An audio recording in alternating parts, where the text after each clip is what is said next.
साध्या केमिस्ट्री शिक्षकाच्या घरातून असा खेळ सुरू होता ज्यामुळे हजारो विद्यार्थ्यांचं भविष्य हे धोक्यात आलं। आणि आता सीबीआयने ज्याला अटक केली आहे तोच या संपूर्ण नीट पेपर फुटी प्रकरणाचा मास्टरमाइंड असल्याचा दावा केला जातोय।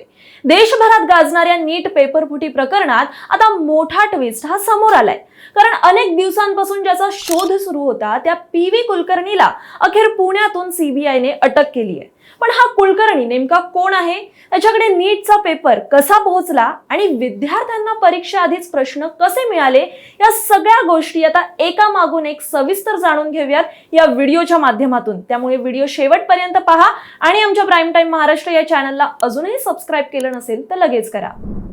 3 मे 2026 रोजी झालेली नीट परीक्षा आणि त्यानंतर पेपर फुटीचे आरोप।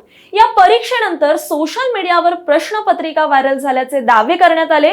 काही विद्यार्थ्यांना परीक्षेआधीच प्रश्न मिळाल्याची चर्चा रंगली आणि त्यामुळे मोठा वाद निर्माण झाला।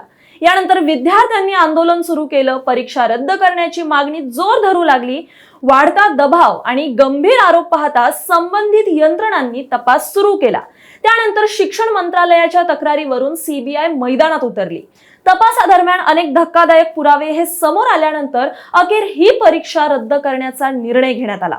मात्र ज्या पेपर फुटीमुळे अनेक विद्यार्थ्यांना त्रास सहन करावा लागला त्यामागचा मास्टरमाइंड अखेर पोलिसांच्या ताब्यात असल्याची माहिती समोर येते। आता हा पी.व्ही. कुलकर्णी नेमका आहे कोण, जाणून घेऊयात।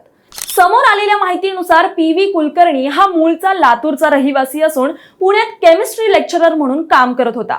पण बाहेरून साधं आयुष्य दिसणाऱ्या या व्यक्तीच्या मागे इतकं मोठं रॅकेट सुरू असेल याची कुणाला कल्पनाही नव्हती।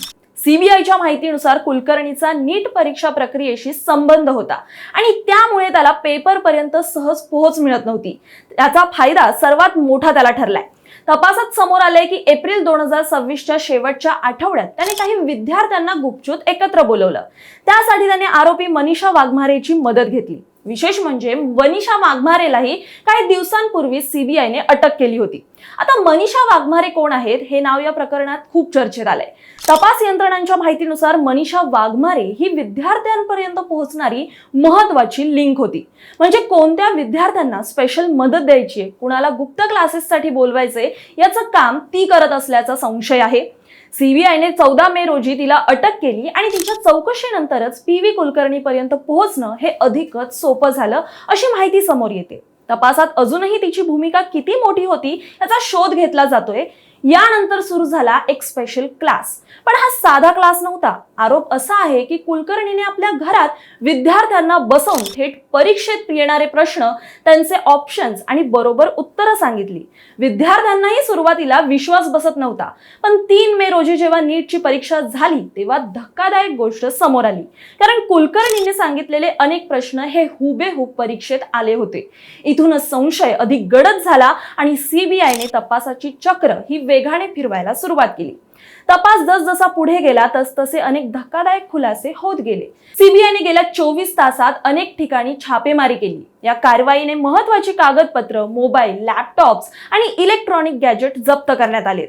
आता या सगळ्या वस्तूंची फॉरेन्सिक तपासणी होणार आहे। या तपासातून अजून किती मोठी नावं समोर येणार, आणखी किती लोक या रॅकेटमध्ये सामील आहेत हे पाहणं महत्त्वाचं ठरणार आहे। सुरुवातीला हे फक्त पेपर फुटीचं साधं प्रकरण वाटत होतं, पण आता या प्रकरणाचे धागेदोरे हे देशभरात पसरले असल्याचं समोर येते। या प्रकरणाची सुरुवात झाली ती 12 मे रोजी शिक्षण मंत्रालयाच्या उच्च शिक्षण विभागाकडून करण्यात आलेल्या तक्रारीनंतर। त्यानंतर सीबीआयने गुन्हा दाखल केला आणि तपास हा सुरू झाला। हजारो मेहनत करणाऱ्या विद्यार्थ्यांच्या आयुष्याशी खेळ करणाऱ्या या रॅकेटमुळे संपूर्ण देश हादरला।